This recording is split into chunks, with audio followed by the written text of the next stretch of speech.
ಆತ್ಮೀಯ ಬಂಧುಗಳೇ, ಶ್ರೀಮದ್ ಭಗವದ್ಗೀತೆ ತತ್ವ ವಿವೇಚನಿ ಟೀಕಾ ಅಧ್ಯಾಯ 5 ಕರ್ಮ ಸನ್ಯಾಸ ಯೋಗ. ಇದರಿಂದ ನಾವು 24ನೇ ಶ್ಲೋಕವನ್ನು ತಿಳ್ಕೊಳ್ತಾ ಇದ್ವಿ.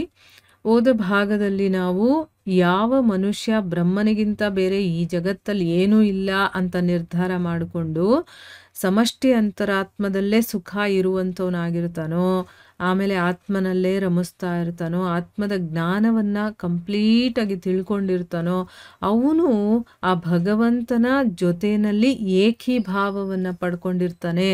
ಅಂಥ ಸಾಂಖ್ಯಯೋಗಿ ಶಾಂತ ಬ್ರಹ್ಮನನ್ನು ಪಡಿತಾನೆ ಅನ್ನೋದನ್ನು ತಿಳ್ಕೊಂಡ್ವಿ.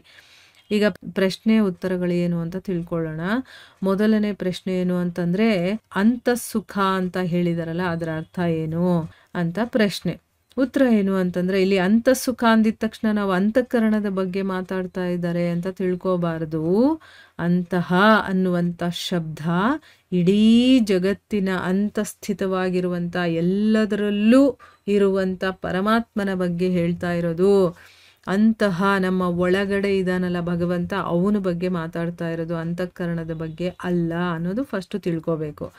ಆಮೇಲೆ ಯಾವ ಮನುಷ್ಯ ಬಾಹ್ಯ ಹೊರಗಡೆ ಇರುವಂತಹ ವಿಷಯ ಭೋಗರೂಪಿ, ಅಂದರೆ ವಿಷಯ ಅಂದರೆ ನಮ್ಮ ಇಂದ್ರಿಯಗಳಿಗೆ ಅದರ ವಿಷಯಗಳು, ಅದನ್ನು ಭೋಗಿಸ್ಬೇಕು ಅಂತ ನಾವು ಇಷ್ಟಪಡ್ತೀವಲ್ವಾ, ಅಂತಹ ಸಾಂಸಾರಿಕ ಸುಖಗಳನ್ನು ಹೇಗೆ ಕನಸಿನಲ್ಲಿ ಕಂಡಿದ್ದೆಲ್ಲ ನಿಜ ಅಲ್ಲ ಅಂತ ನಾವು ತಿಳ್ಕೊಂಡಿದ್ದೀವಲ್ವಾ. ನಮಗೆಲ್ಲರಿಗೂ ಅದರ ಒಂದು ಅಜ್ಞಾನ ಇದೆ ಅಲ್ವಾ. ಕನಸಲ್ಲಿ ನಾನು ಏನೇನೋ ಆಗ್ಬಿಟ್ಟಿರ್ತೀನಿ, ಒಂದು ರಾಣಿ ಆಗ್ಬಿಟ್ಟಿರ್ತೀನಿ, ಅಥವಾ ದೊಡ್ಡ ಆಫೀಸರ್ ಆಗಿಬಿಡ್ತೀನಿ, ನನ್ನ ಹತ್ರ ಬಂಗ್ಲೆ ಇರುತ್ತೆ, ಕಾರ್ ಇರುತ್ತೆ, ಏನೇನೋ ನಾವು ಕಂಡಿರ್ತೀವಿ. ಎದ್ದ ಮೇಲೆ ನಮ್ಗೆ ಏನನ್ಸುತ್ತೆ, ಅಯ್ಯೋ ಅದೆಲ್ಲ ವೇಸ್ಟು. ಅದೇ ನಾವು ಕನಸು ಕಾಣಬೇಕಾದ್ರೆ ನಮ್ಗೆ ಎಷ್ಟು ಆನಂದ ಆಗ್ತಾ ಇರುತ್ತೆ, ಏನು ಖುಷಿಯಲ್ಲಿ ತೇಲಾಡ್ತಾ ಇರ್ತೀವಿ ಅಲ್ವಾ. ಇದೆಲ್ಲ ನನ್ನ ಹತ್ರ ಇದೆ, ಈ ರೀತಿ ನಾನು ಒಂದು ದೊಡ್ಡ ಪೊಸಿಷನಲ್ಲಿದ್ದೀನಿ, ಅಥವಾ ಇನ್ನೇನೋ ಕನಸಲ್ಲಿ ಕಂಡಿರ್ತೀವೋ ಒಳ್ಳೆಯದನ್ನ, ಅದನ್ನೆಲ್ಲ ನಾವು ನಿಜ ಅಂತ ತಿಳ್ಕೊಂಡು ಏನು ಸಂತೋಷ ಪಟ್ಟಿರ್ತೀವಿ. ಆದರೆ ಎಚ್ಚರಿಕೆ ಆದಮೇಲೆ ಆ ಸಂತೋಷ ಇರುತ್ತಾ? ಯಾಕೆ? ನನಗೆ ಗೊತ್ತಾಗುತ್ತೆ, ನನಗೆ ಜ್ಞಾನದ ಅರಿವಿರುತ್ತೆ. ನನಗೆ ಅರಿವಿರುತ್ತಾಗ ಏನು, ನಾನು ಕಂಡಿದ್ದೆಲ್ಲ ಕನಸು, ಇದೆಲ್ಲ ನಿಜ ಅಲ್ಲ ಅನ್ನೋದು ಅಲ್ವಾ. ಯಾವಾಗವರೆಗೂ ನಾವು ಸ್ವಪ್ನದಲ್ಲಿ ಇರ್ತೀವೋ, ಭ್ರಮೆ ಅಂತ ಅದಕ್ಕೆ ಹೇಳೋದು. ಈಗ ನಾವಿರೋದೆಲ್ಲ ಭ್ರಮೆನಲ್ಲಿ, ಅಂದರೆ ಕನಸಲ್ಲಿದ್ದೀವಿ. ಇದೆಲ್ಲ ನಿಜ ಅಂದ್ಕೊಂಡು ಅನುಭವಿಸೋದು, ಇದು ಬೇಕು ಅದು ಬೇಕು, ಒಡೆದಾಟ ಕಿತ್ತಾಟ ಏನೇನೋ ಮಾಡ್ತಿರ್ತೀವಿ.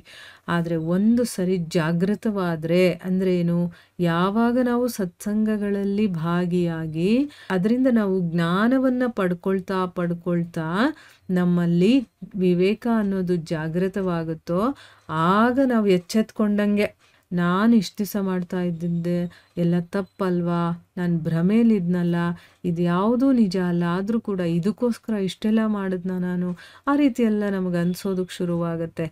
ಅದಕ್ಕೋಸ್ಕರನೇ ಸ್ವಪ್ನದಲ್ಲಿ ಕಂಡ ಹಾಗೆ ಈ ವಿಷಯ ಭೋಗಗಳು ಏನಿದೆಯೋ, ಈಗ ನಾವು ಯಾವುದಕ್ಕೋಸ್ಕರ ಒಡೆದಾಟ ಮಾಡ್ತಾ ಇದ್ದೀವೋ ಅವ್ಯಾವುದೂ ಕೂಡ ನಿಜ ಅಲ್ಲ, ಅವ್ಯಾವುದೂ ಕೂಡ ಸುಖ ಕೊಡುವಂಥದ್ದಲ್ಲ ಅನ್ನೋದು ನಮಗೆ ಗೊತ್ತಾಗುತ್ತೋ, ಅಂದರೆ ಈಗ ನಾವು ಏನೆಲ್ಲ ಸುಖ ಅಂತ ತಿಳ್ಕೊಂಡಿದ್ದೀವೋ ಅದೆಲ್ಲವೂ ಕೂಡ ಒಂದು ಕನಸಿನ ಹಾಗೆ ಅನಿತ್ಯ ಅಂತ ತಿಳ್ಕೊಂಡ ಕಾರಣದಿಂದ ಅದನ್ನು ಸುಖ ಅಂತ ತಿಳ್ಕೊಳ್ಳೋದಿಲ್ವೋ. ಆದರೆ ಇದೆಲ್ಲದರ ಅಂತಸ್ಥಿತ, ಅಂದರೆ ಇದೆಲ್ಲದರಲ್ಲೂ ಇರುವಂತಹ ಒಳಗಡೆ ಅವನು ಸ್ಥಿತನಾಗಿದ್ದಾನೆ. ಅಂತಹ ಭಗವಂತನಲ್ಲಿರೋದೇ ನಮಗೆ ಸುಖ. ಆ ಭಗವಂತನ ವಿಷಯ, ಅವನ ಜೊತೆ ಇರೋದು, ಅವನ ಒಡನಾಡಿಗಳು ಯಾರು ಇರ್ತಾರೋ ಅವ್ರ ಜೊತೆ ಇರೋದು, ಇದರಲ್ಲೇ ನಮಗೆ ಸುಖ ಸಿಗೋದು ಅಂತ ಗೊತ್ತಾಗಿರುತ್ತೋ, ಅವನು ಅಂತಃಸುಖ ಅಂದರೆ ಏನು, ಪರಮಾತ್ಮನಲ್ಲೇ ಅವನು ಸುಖಿಸುವಂಥವನಾಗಿದ್ದಾನೆ ಅನ್ನೋದು ಇದರ ಅರ್ಥ.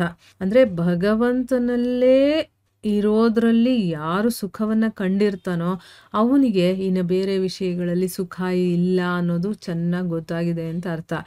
ಆದರೆ ಇನ್ನೂ ಭಗವಂತನಲ್ಲಿದ್ದಾಗ ಸುಖ ಅನ್ನೋದನ್ನು ಅನುಭವಿಸಿಲ್ದೇ ಇರೋನಿಗೆ ಮಾತ್ರನೇ ಹೊರಗಡೆ ಪ್ರಪಂಚದಲ್ಲಿ ಸುಖ ಇದೆ ಅಂತ ಅವನು ತಿಳ್ಕೊಂಡಿರ್ತಾನೆ. ಯಾವಾಗ ಜ್ಞಾನ ನಮಗೆ ಗೊತ್ತಾಗ್ತಾ ಹೋಗುತ್ತೋ, ನಾವು ಇದನ್ನು ಒಂದು ಸ್ವಲ್ಪನೇ ಬಿಡ್ತಾ ಬರ್ತೀವಿ. ಕೆಲವರು ಒಂದೇ ಸರಿ ಬಿಟ್ಬಿಡ್ತಾರೆ, ಆದರೆ ಕೆಲವರಿಗೇನು ಅಂತಂದರೆ ತಿಳುವಳಿಕೆಯ ಮಟ್ಟ ಹೇಗೆ ಅದು ಒಳಗಡೆ ಹೋಗ್ತಾ ಇರುತ್ತೋ ಹಾಗೆ ಅವ್ರು ಬಿಡ್ತಾ ಬರ್ತಾರೆ. ಈಗ ನಾವು ಕೂಡ ಒಂದೇ ಸರಿ ಬಿಟ್ಟಿಲ್ಲ ಇನ್ನೂ, ಅಲ್ವಾ? ಒಂದೊಂದು ಸ್ವಲ್ಪ ಚೇಂಜ್ ಮಾಡ್ಕೊಳ್ತಾ ಇದ್ದೀವಿ. ಯಾಕೆ? ನಮಗಿನ್ನೂ ಕಂಪ್ಲೀಟು ಅರಿವು ಬಂದಿಲ್ಲ. ಆ ಒಂದು ಪ್ರಾಸೆಸ್ಸಲ್ಲಿ ಇದ್ದೀವಿ. ಸ್ವಲ್ಪ ತಿಳ್ಕೊಳ್ತಾ ಒಂದೊಂದನ್ನೇ ಬಿಡ್ತಾ ಬರ್ತಾ ಇದ್ದೀವಿ ಅಲ್ವಾ ನಾವು? ಅಂದರೆ ಇಡೀ ಜಗತ್ತೇ ಆ ಭಗವಂತನೇ, ಎಲ್ಲನೂ ಅವನೇ ಒಬ್ಬನೇ ಇರೋದು, ಬೇರೆ ಇನ್ನೇನು ಇಲ್ಲ ಅನ್ನೋ ಒಂದು ಅರಿವು ನಮಗೆ ಬರಬೇಕು. ಈಗ ನಮಗೆ ಗೊತ್ತಾಗಿದೆ, ಆದರೆ ಇನ್ನೂ ನಮ್ಮ ಅನುಭವಕ್ಕೆ ಅದು ಬಂದಿಲ್ಲ. ಅದಕ್ಕೆ ನಾವು ಬಿಟ್ಟಿಲ್ಲ ಇನ್ನೂ ಕಂಪ್ಲೀಟಾಗಿ. ಯಾವಾಗ ಅದು ಒಂದು ಸರಿ ನಮ್ಮ ಅರಿವಿಗೆ ಬಂದುಬಿಡ್ತೋ, ನಮ್ಮ ಅನುಭವಕ್ಕೆ ಬಂದುಬಿಡುತ್ತೋ, ಆವಾಗ ನಾವು ಕೂಡ ಕಂಪ್ಲೀಟಾಗಿ ಬಿಡೋದಕ್ಕೆ ಸಾಧ್ಯ ಆಗುತ್ತೆ. ಸೊ ಈಗ ಅಂತಸ್ಥಿತನಾದಂತಹ ಪರಮಾತ್ಮನಲ್ಲೇ ಸುಖ ಇರೋದು ಅನ್ನೋದು ಯಾರಿಗೆ ಗೊತ್ತಾಗಿರುತ್ತೋ ಅವನನ್ನು ಇಲ್ಲಿ ಅಂತಃಸುಖ ಅಂತ ಹೇಳ್ತಾ ಇರೋದು. ಅಂದರೆ ಏನು? ಪರಮಾತ್ಮನಲ್ಲೇ ಸುಖಿಸುವಂಥವನು ಅನ್ನೋದು ಇದರ ಅರ್ಥ. ಸೊ ಇಲ್ಲಿಗೆ ನಾವು ನಿಲ್ಲಿಸೋಣ. ಹರೇ ಕೃಷ್ಣ.